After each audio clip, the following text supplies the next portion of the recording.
Okay, here we go. Let's try a video.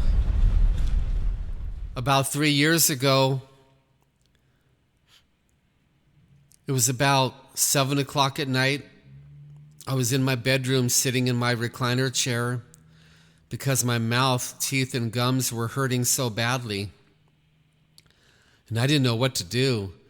And the pain got worse. And I started panicking, and it got worse.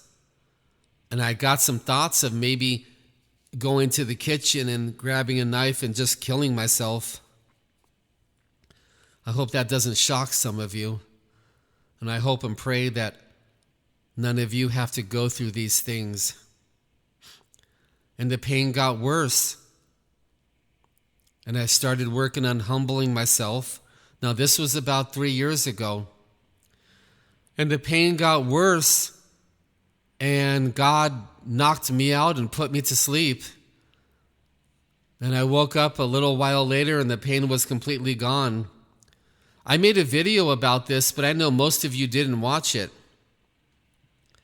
Some of you might be shocked right now that I said God does this. You want to blame Satan. You want to blame the demons. I want to encourage you, never mention Satan's name. Have a new theology of never mentioning the demons. And your theology is going to get so much better, so much more truthful, and so much healthier, and so will your life. Guess what?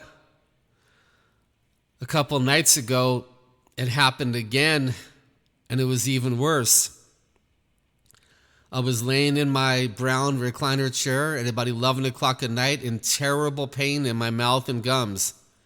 Now, some of you might be thinking that's because you need dental work. No, that's not true. Now, I know that it's normal to think that. I'm not picking on you. Of course, that's normal.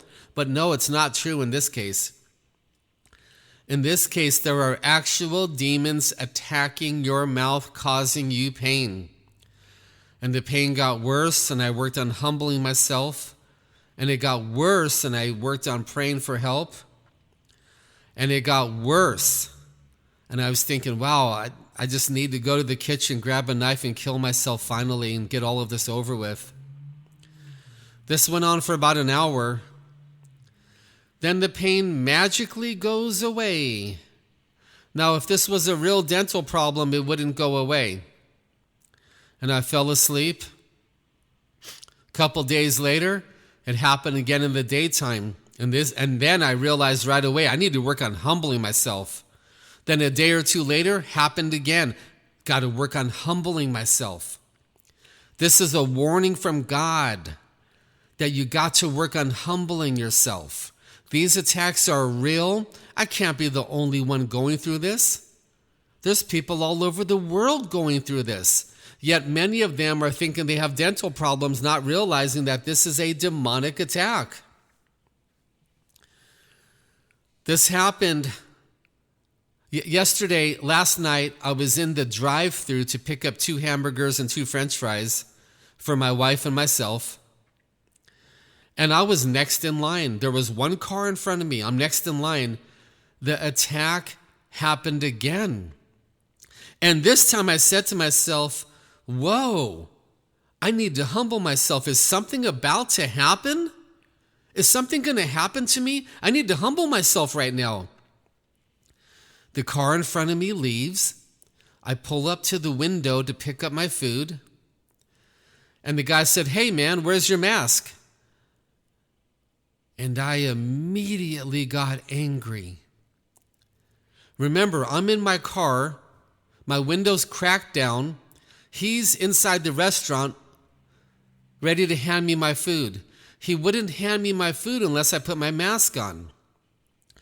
Grace from God came, calmed me down in 2 seconds, and I said, okay, sorry, and I put my mask on, and I grabbed the food, and I said, thank you so much, and here's my debit card. Okay, have a good night, take care, thank you very much for the food. Now that is God's grace. So, this experience that I went through 1 week ago, that pain was some of the worst I've ever felt. The following week, it happened about once a day, not nearly as bad, but if you're getting these flash attacks, work on humbling yourself immediately. Getting on your knees, praying for help, letting your pride go, letting your ego go. Working on humbling yourself the best you can, the way that God's teaching you. All right. These attacks are real. The pain is real. But the church is humbling itself all over the world, and that is real too.